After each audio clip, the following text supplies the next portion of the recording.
Pris de manière absolue, les termes serviteur et esclave, dernier, s'opposent radicalement à la dynamique ascensionnelle qui s'exprime dans les termes premier, grand, gloire. Se placer du côté des uns semble ipso facto éliminer la possibilité même d'envisager les seconds. Mais en va-t-il de même quand ces termes sont articulés à une relation interpersonnelle?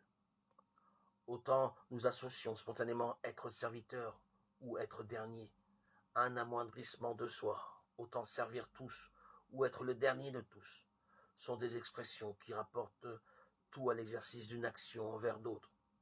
Elles n'étouffent pas le désir, elles l'éduquent.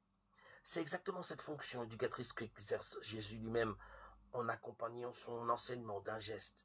Il prend un petit enfant et le met au milieu d'eux, il le serre dans ses bras et leur dit « Qui accueille un de ces tout petits en mon nom, c'est moi qui l'accueille. Et qui m'accueille, ce n'est pas moi qui l'accueille, mais celui qui m'a envoyé. » Marc 9, 36, 37. Plus loin, Jésus réitère l'enseignement quand les disciples chassent des petits enfants qu'on vient lui présenter. « Amen, je vous le dis, qui n'accueille pas le royaume de Dieu comme on accueille un petit enfant, il n'y entrera pas.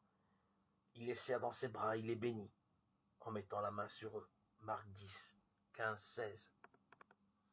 Il en va pour celui qui veut être grand et premier, comme il en va pour celui qui se laisse mettre au travail par la venue d'un petit enfant.